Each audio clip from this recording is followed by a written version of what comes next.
Seekor gajah ditemukan mati tanpa kepala di areal perkebunan PT Bumi Flora, Desa Jamboreuhat, Kecamatan Banda Alam, Aceh Timur pada Minggu 11 Agustus lalu. Setelah diselidiki, ternyata gajah itu sengaja dibunuh dan aparat Polres Aceh Timur pun berhasil mengungkap pelakunya.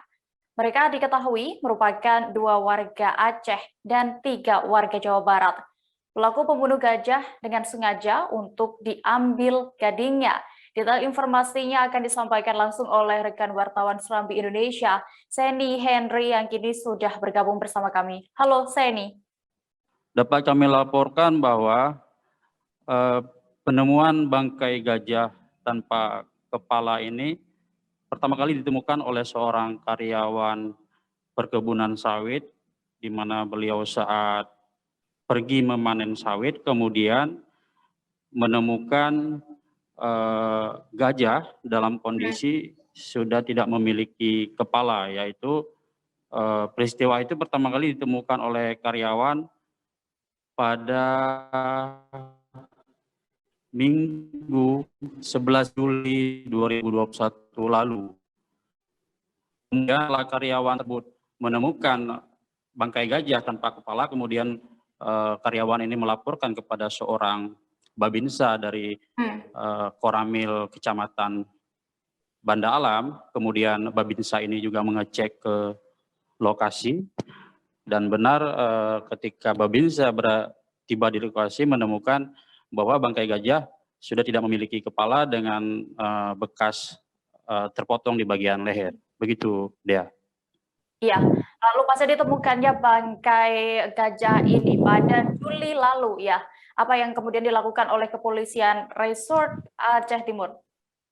Ya, pasca ditemukannya bangkai gajah tanpa kepala, kemudian Polres Aceh Timur khususnya melalui Satuan Reskrim Polres Aceh Timur bersama tim Balai Konservasi Sumber Daya Alam Aceh, juga bersama Balai Gakum LHK Wilayah Sumatera, termasuk bersama Forum Konservasi Loser, petugas polisi dan TNI dari Koramil Kecamatan Banda Alam bersama-sama turun ke lokasi untuk melakukan olah TKP dan melakukan nekropsi terhadap bangkai gajah tersebut. Dari hasil nekropsi, tim menemukan bahwa belalai gajah yang sudah dipotong itu berjarak 10 meter dari bangkai gajah. Selain itu tim dari BKSDA dan Polres tidak menemukan kepala gajah waktu itu. Diduga kepala gajah ini sudah diamankan oleh pelaku. Kemudian hasil nekropsi dari tim dokter hewan BKSDA Aceh juga diketahui bangkai gajah ini berjenis kelamin jantan yang diperkirakan berusia 12 tahun. Kemudian tim BKSDA dan tim Polres Aceh Timur menduga kematian gajah ini diduga karena racun, karena di dalam lambung gajah itu ditemukan 2 bungkus yang diduga racun.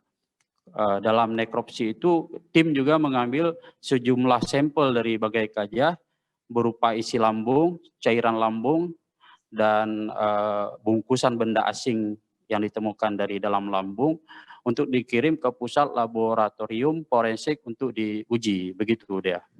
Iya, lalu saat ini, Seni, apakah para pelaku ini sudah ditetapkan sebagai tersangka, lalu mereka dijerat pasal apa dan akan terancam berapa tahun kurungan? Oke, dapat saya laporkan bahwa kemudian polisi melakukan penyelidikan sehingga berhasil menangkap 5 pelaku dalam kasus pembunuhan gajah ini.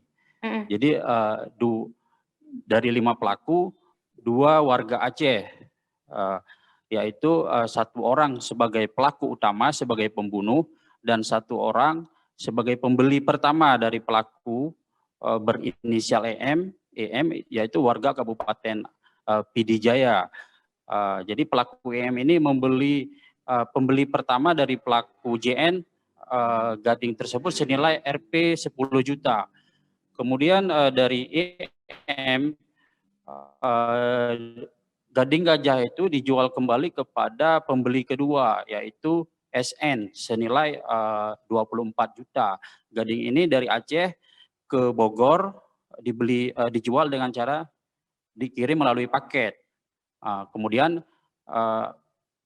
ternyata pelaku SN yang membeli 24 juta gading tadi juga sebelumnya sudah pernah membeli 4 kali gading kepada pelaku pembeli pertama di Aceh. Selain 4 kali membeli gading, dia SN juga pernah membeli 1 kali tulang harimau dan 1 kali membeli kulit harimau. Artinya antara pembeli SN dengan EM ini sudah pernah 6 kali transaksi satwa dilindungi. Kemudian dari pelaku SN ini dijual kembali gading gajah itu kepada JF di Kabupaten Bekasi, Jawa Barat senilai 24,5 juta.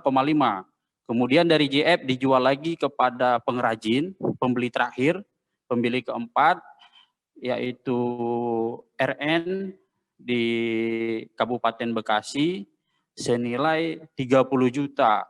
Jadi dalam kasus ini polisi menangkap 5 pelaku, 2 warga Aceh, 3 warga Jawa Barat.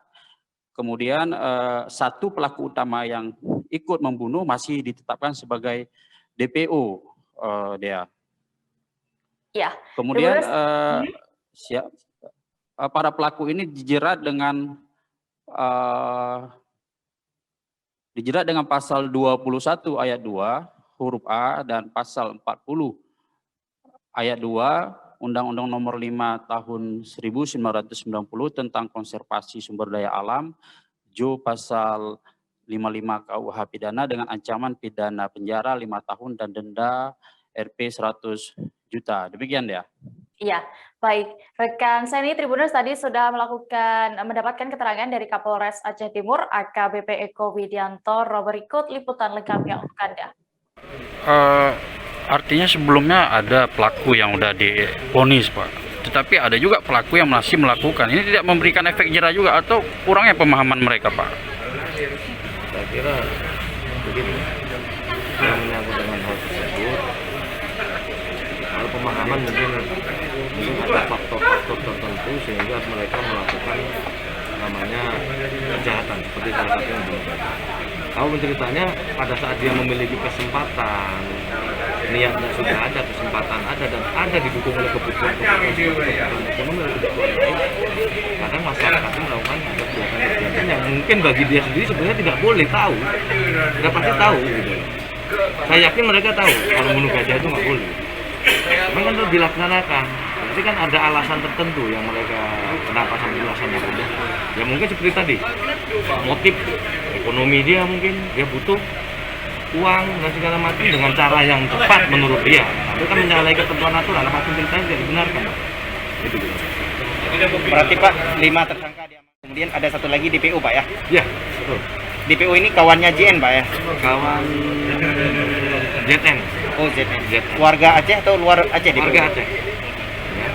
Baik. Oke, Pak. Terangkan sanksi hukum terhadap kelima tersangka dalam kasus pembunuhan gajah. Jadi sanksi hukumannya 5 tahun hingga 100 juta. Karena pasal yang dilanggar yaitu pasal 21 ayat 2 huruf A dan huruf B Undang-Undang Nomor 5 Tahun 1990 tentang konservasi hayati dan Tribuners, informasi tadi sekaligus menutup perjumpaan kita dalam live update siang ini. Dan jangan lupa untuk terus memperbaharui kabar terupdate lainnya hanya di kanal YouTube Tribun News. Dan kembali Tribuners, lantaran masih di tengah pandemi, kami mengingatkan kepada Anda untuk selalu menerapkan protokol kesehatan dimanapun berada. Mewakili kru yang bertugas, saya Diamita pamit. Terima kasih dan sampai jumpa.